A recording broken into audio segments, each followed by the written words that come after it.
Hello and welcome to PFF Fantasy Football Podcast, USFL edition. I'm your host, Ian Hartitz, ready to break down everything that just went down in Week 9. Didn't really get the shootout this week that we've been seeing a lot of, but continued to get close games. I mean, these are all decided by 11, and just 1 point. And the lock of the week, the New Orleans Breakers over the Tampa Bay Bandits hit for the third week in a row. So continuing to keeping on. We got one more regular season week left. All the playoffs are decided at this point. We want to go ahead and go on to the USFL.com. They'll show you that very fact. New Jersey Generals will be taking on the Philadelphia Stars as well as the Birmingham Stallions against the New Orleans Breakers in 2 weeks in Canton, Ohio for the first round of the playoffs. So bit of a weird week 10 coming up, but we'll worry about that on Friday. For now, let's review everything that went down in week 9. As always, just going to go through the scores, touchdowns, some of the fantasy football workload notes, players of the game on offense and defense, and get on out of here. Appreciate all of you grinding along this season with me the whole way. So with all that in mind, the New Jersey Generals took down the Michigan Panthers 25-23. KaVontae Turpin, we've been hyping him up all season long. Took back the first punt return of the season for a score. Modern USFL history being made here. With Turpin, this probably is his best chance of making it onto an NFL roster. PFF's highest graded offensive player of the year. But my goodness, he's listed on the roster as 5'9", 155 pounds.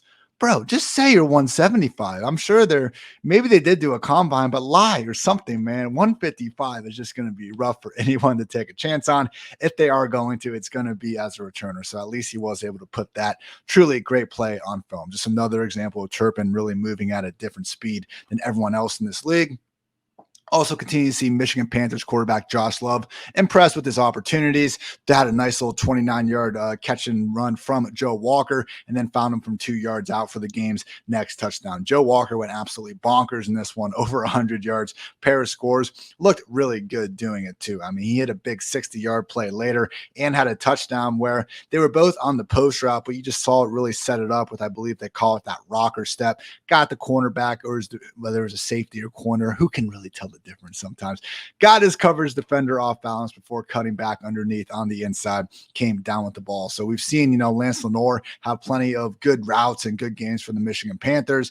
Between him and Joe Walker, it's a shame we couldn't see more consistent quarterback play out of this Jeff Fisher-led Michigan Panthers offense.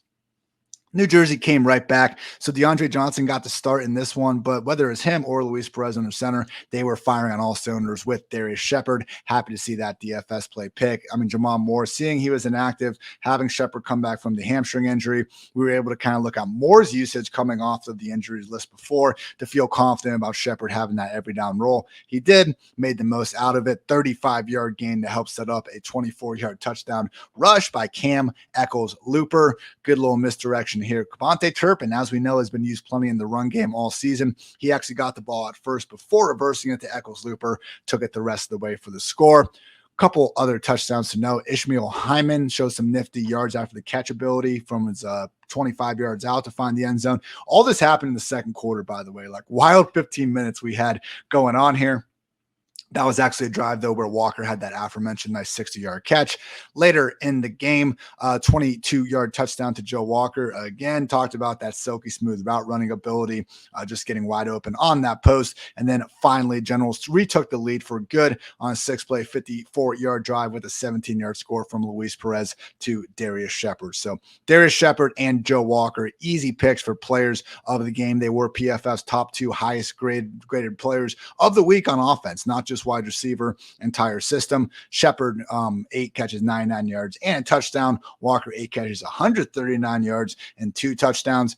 Just based off the eye test, especially the Walker performance, one of the best we've seen this year from a wide receiver. Defensive player of the game, got to be PFF's single highest defensive graded player of the week. Panthers defensive tackle Walter Palmer. Really great job by the Panthers, holding Darius Victor to just 19 rushing yards. DeAndre Johnson, only 4. Palmer was a big reason why. Looking at some of the usage notes, as always, you can find these on pff.com in my weekly review articles.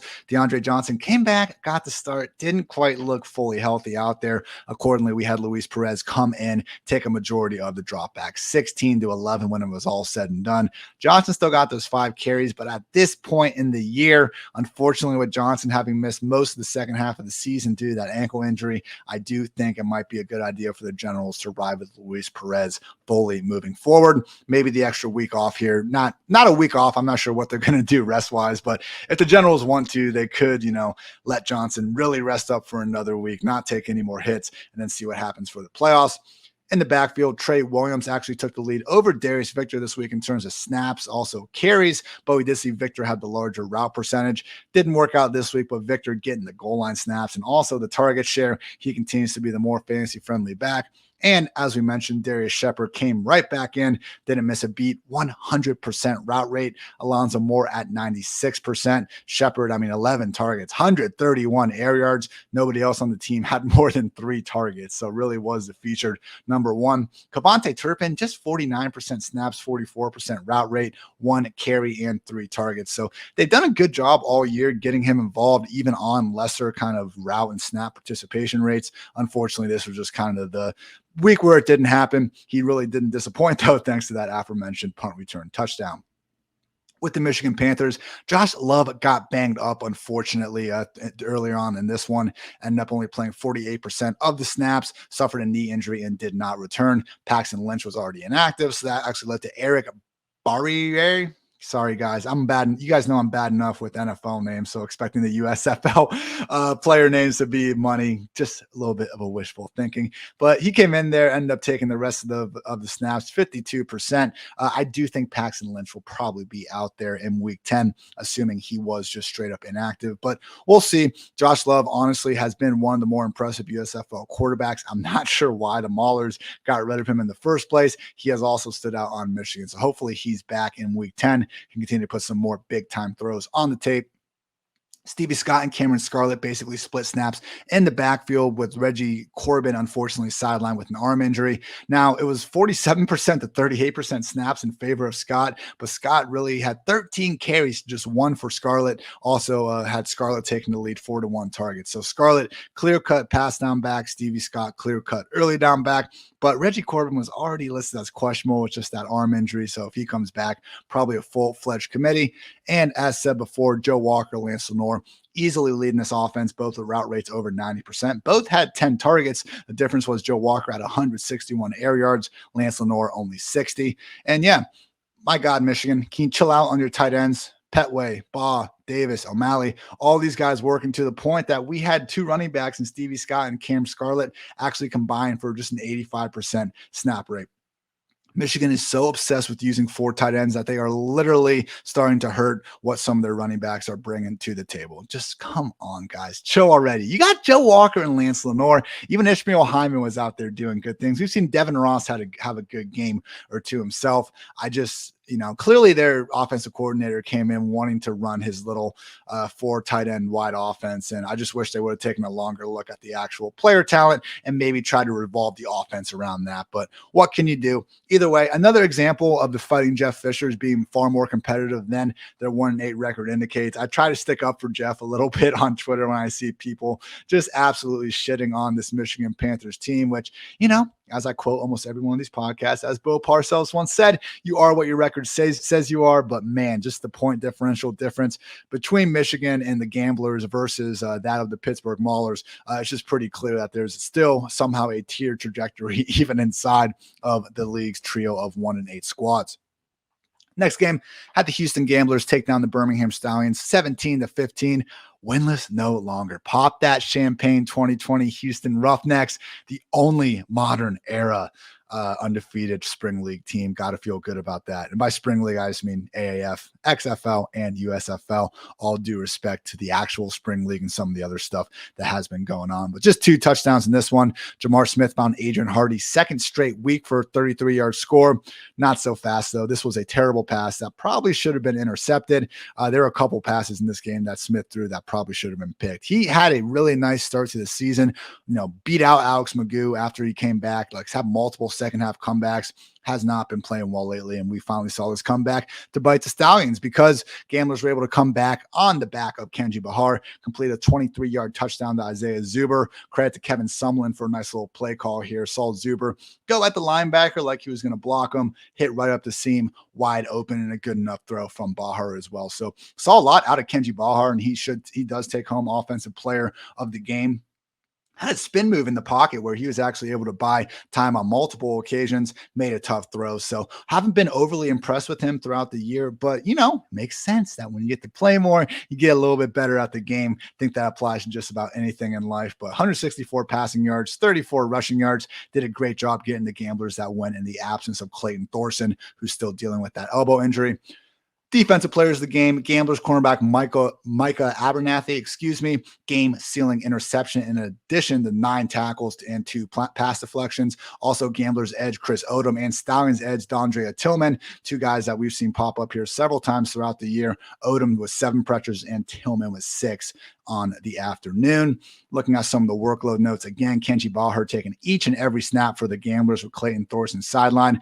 Backfield was weird. Mark Thompson, I was expecting to be the number 1 guy, and we had also Dalen Dawkins already confirmed out with a leg injury. Ultimately, I might have overestimated just how healthy Thompson was. He was listed as probable with a shoulder issue himself. Ended up seeing Devwall Whaley get the start and dominate usage. Overall, 64% snaps, just 22% for Mark Thompson, and they also brought in Benny LeMay to actually get some work as well. So Thompson wasn't effective in this one, and with nothing for the Gamblers to replay for, I wouldn't be surprised at all if they use another 3-back committee next week and even get LeMay's usage going on the up and up. At wide receiver, Isaiah Zuber, 100% route rate, as he should be. He's a freaking baller. Tio Redding, 79%. Anthony Ratliff Williams, 76%. And Tyler Palka, 69%. Palka actually had a team-high 8 targets, nobody else with more than 4, and made good use of them. I'm not sure if this is going to stick, though, because JoJo Ward, who seems to do good things every single time they get him on the field, man, one great kick return after another in this one. Wouldn't be surprised at all if we see him play a little bit more than the 20% snap rate than he did here. Credit to the Gamblers for continuing to largely ignore their tight ends. Looking at the Stallions, Jamar Smith, each and every drop back. I don't think he would have, though, if Alex Magoo was able to even play. Unfortunately, he continues to be sidelined with that ankle injury. I'm not sure if he's going to be ready to go by the playoffs. Might not be bad to have him back at this point. These are not the problems that you want to have 2 weeks away from the playoffs, but honestly, that's what the Stallions are looking at right now. 8-1, but man, this defense, that only gave up 17 freaking points here. Defenses, just unfortunately wasn't able to bail them out. And Jamar Smith had a safety in this one that he took too. So really the offense lost this game, like clearly. Even if they would have given up 17 points on their own, I think it'd be tough to pin that too fully on the defense, especially though once you consider that safety coming into play. In the backfield, CJ Marable actually worked ahead of Bo Scarborough, 60% to 40% snaps, and in terms of routes, 57% to 16%.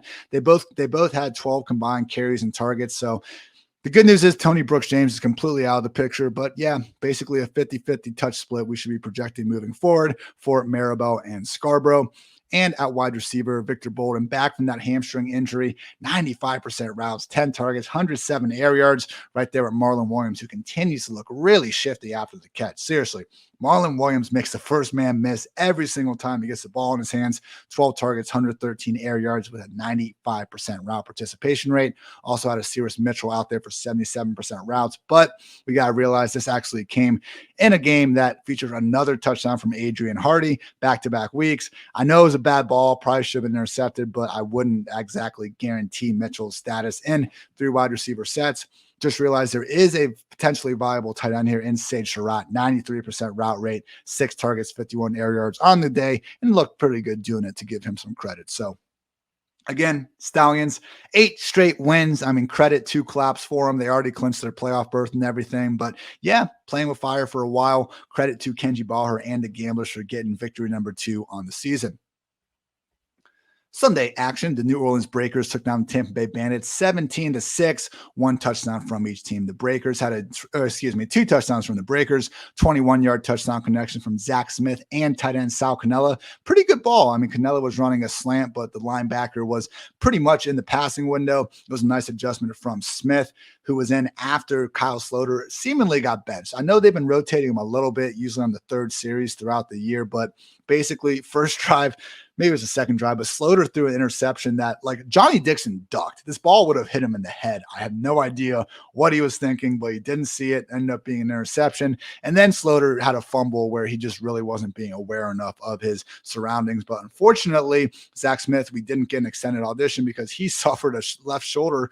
I believe a shoulder injury. Might have been Okay, yeah, it was a left shoulder injury for Smith. So once he suffered that, Sloter did go back in there, ended up finding Cannella later on a 2-point conversion after Jordan Ellis capped off a 3-yard drive with a 3-yard touchdown. That's because Breakers cornerback Derek Jones actually returned an interception all the way back to the 3-yard line. Jordan Tiamu got his ass back there, was able to shoestring tackle him, prevent the pick six. Terrible throw by Tiamu, though, on that interception. I mean, just was trying to check the ball down to his running back, sailed it, and wasn't even close. With that said, saw a lot of good things from Tiamu in this one. The 31-yard touchdown to Rashard Davis, dropped it in a bucket, and it was a beautiful throw. He had one of the best throws of the USFL season down the seam to his guy, Cheyenne O'Grady. So we'll get to the workload stuff in a minute, but that's what's been frustrating. Papali, Invincible's kid who was at the game chilling in the stands, he had a great catch down the seam from Tiamu. We saw several nice throws from him, and he's had spurts with John Franklin as well. Certain guys have started to stand out throughout the year, but never once did Todd Haley really go in and start prioritizing certain wide receivers or even tight ends ahead of other guys. So just interesting player personnel. I didn't think Tiamu was necessarily used correctly all year long, and then just an embarrassing commitment to the run game in this one. BJ Edmonds had 13 carries for 1 yard. Come on, man, throw the ball. Let Tiamu run the ball more. Just, not what you would hope for out of what was supposed to be the top offensive connection in the league. But yeah, at least Tiamu does continue to give us some fantasy points, win or lose. Offensive players of the game got to be Bandits wide receiver Rashard Davis and Breakers tight end Sal Cannella. Already mentioned Cannella's touchdown and 2-point conversion, but Davis was really doing it all game long. 6 catches, 112 yards, and a touchdown. Did lose a fumble, but beggars can't be choosers in the USFL. Also, shout out to Jero Fernandez, defensive player of the game. 8 tackles, 1 sack, 2 tackles for loss, and 2 forced fumbles. In this one, PFF's second highest grade against the run among all linebackers.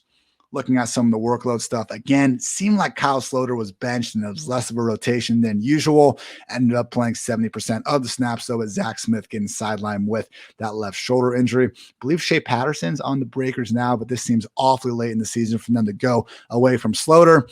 Zach Smith hasn't been bad, but man, I just think that at this point, give the ball to Sloter in the playoffs, see what he can do. He's got him here. Let's see what happens. It has been a while, though, since we've seen this top-tier passing game look anything close to top tier. In the backfield, Jordan Ellis, 52% snaps, 14 carries, 3 targets. Anthony Jones, 48%, 11 carries, and 0 targets. Jones ripped off a couple real nice runs early, and man, that dude does know how to break a tackle or 3. The difference is Ellis just stayed out there for some reason. So when Ellis is not banged up as he was earlier, this really does turn into a 2-back committee. And at wide receiver, had Tywan Taylor be a game day inactive, and it led to Lee Morris coming in and being second among wide receivers in snaps, but he was actually 4th in targets. So Jonathan Adams throughout all this remains the featured number 1. Dixon's number 2 in terms of routes. Then Poindexter, usually Poindexter next to Taylor. This week, Lee Morris was that other guy, but didn't even receive a single target for his troubles. Mentioned Sal Cannella, 4 targets, 67% route rate in this one. Continues to be one of the few guys in this league, one of the few tight ends, I should say, in this league that we can even somewhat trust in Fantasyland. Looking at the Bandits, Jordan Tiamu continuing to take each and every snap. Maybe it changes and they get Brady White out there in a meaningless Week 10 game. We shall see. In the backfield, BJ Edmonds, 57% snaps, 13 carries, 5 targets. Jawan Washington, who honestly lately has looked like the better back, 43% snaps, but just 5 combined carries and targets in this one. In terms of the receiving game, Derek Dillon, the only wide receiver to play even 70% of the dropbacks. So I guess that's the problem here. Like Dillon, Derek Willis, like these guys were the top 2 receivers, but Vinny Papali, Rashard Davis, and Cheyenne O'Grady seemed to be the guys that Tiamu had the most connection with, but they couldn't even sniff a 70% route rate. So John Franklin did good things out there. He had a nice catch down the sideline. He's shown some good stuff all season as a potential Wildcat quarterback. Like, come on, man, just put your team in position to succeed. Unfortunately, it didn't seem like that was the case for Tampa pretty much all season long. Like, consider this. The Breakers outscored the Bandits 51-9 in these 2 games, but they only won the yardage battle 589-46. So truly, 51-9, 42-point difference between these 2 teams in 2 games, whereas the yard difference was literally 42. That's crazy. Same. Oh, it's the same difference. 43, 42-43. That's wild. That is wild. The good news, Kyle Sloter and company, they're going to the playoffs. The bad news, offense looks worse than it has all season. Only 1 week left to fix it. We'll see what happens. Final game, Philadelphia Stars took down the Pittsburgh Maulers 17-16.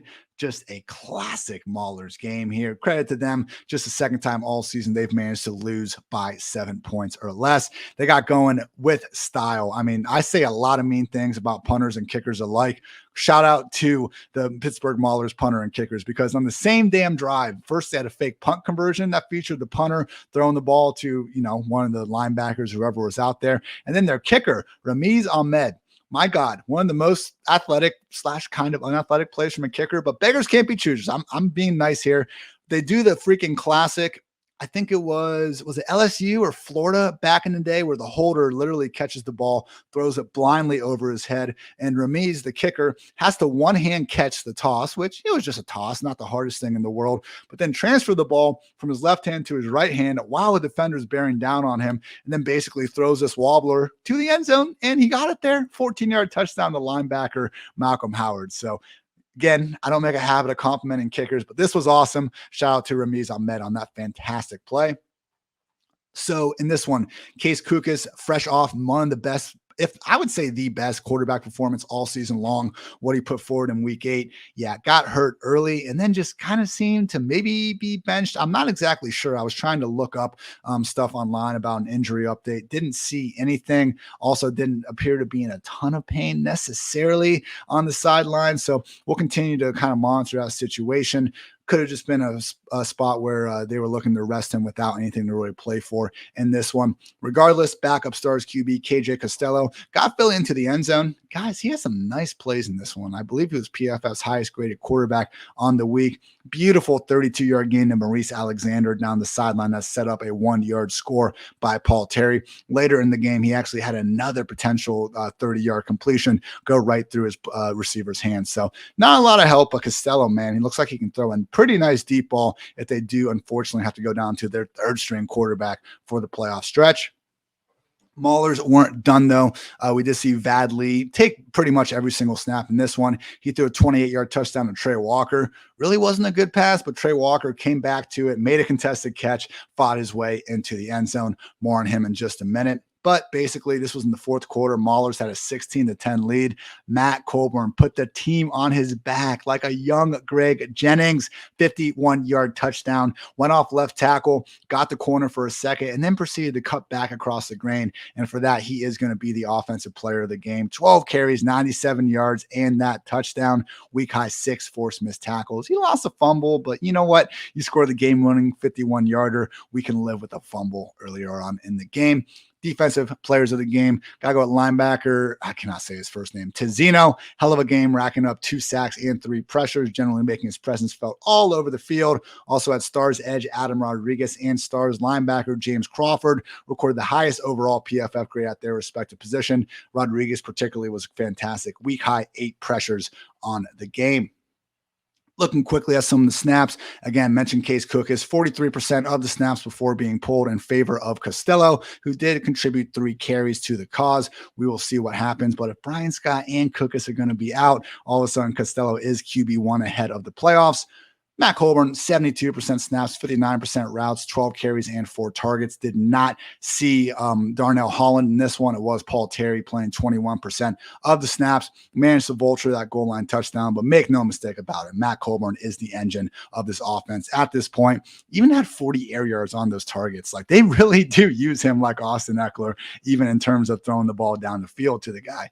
At wide receiver, Jordan Sewell, 85% routes. Maurice Alexander, 81%. Devin Gray, 85% as the league guys. Sewell led things with 5 targets and a team-high 85 air yards. Bug Howard, 63% routes and 3 targets. Had a sick catch down the seam in this one where he was staring down the safety after he got knocked down. I freaking love it. But there is not a bigger football guy move than what Isaiah Henny managed to do out there. Henny's someone that we've been complimenting in recent weeks. He's looked good after the catch, and he had another nice play after the catch in this one where he caught a short crosser, kind of got around defender with a block, picked up the first down. Did not go out of bounds, though, and he is too small not to be going out of bounds. Got laid the hell out to the extent that they showed him on the sideline spitting out one of his teeth. He didn't leave the game, though. So please, USFL, pay for that man's dentist bill. Whatever you need to do. My goodness. Isaiah Henny, hats off to you, man. Ultimate football guy. But yeah, I know I've spent enough time bashing Kirby Wilson, the Pittsburgh Maulers. It's awesome that Vadley and, their punter and kicker were able to lead this offense within 1 point of getting to the end zone. I just wish there was a more rational track of what Kirby's doing personnel-wise. Again, Delvin Hardaway, Jalen McCleskey, Isaiah Henny, top 3 receivers. Trey Walker continues to look like the best receiver on the team. He played only 30% of the routes. I think he's being punished for fighting back in week 7 still. You would think that it was in week 6, I guess. So he fights in week 6. He gets suspended week 7, and now in back-to-back weeks, he's being relegated to, one of the backup receivers on the team, even though he's probably been their best offensive player all season long. You do you, Kirby. Who knows, though? Honestly, was it the suspension, or maybe, he just ate a bag of pretzels when it should have been potato chips? Like, again, we can't give Kirby much the benefit of the doubt just because it's been one perplexing decision after another, and here I am getting into another rant about the guy after I said I would. Oh, by the way, Bailey Gaither, one of the USFL's most impressive receivers during the first half of the season. Healthy scratch. Cool. So with all that said, Joel Klatt, who's been, I think, doing fantastic work commentating on these games, picked the Stars to win the championship, although that was before the Kukas injury. Either way, though, 4 straight wins for the Philadelphia Stars, and they sure do look like the USFL's best offense when everything is cooking. So one more week, and then we got the playoffs, everyone. And then it's done in 2 weeks. And then it's going to be like July, and we still won't have and then there won't be any more live football. So cherish these final games. We got 7 more live professional football games until preseason comes around in August. And I'm hyped for that too, but I'm going to stay in the moment and remain hyped at any chance that we get to watch the lovely USFL. So again, appreciate you guys for tuning in. As always, we'll be back on Friday previewing week 10 and then back talking all things playoffs after that. So I'm Ian Hartitz. Thanks as always for tuning in. Until next time, take care.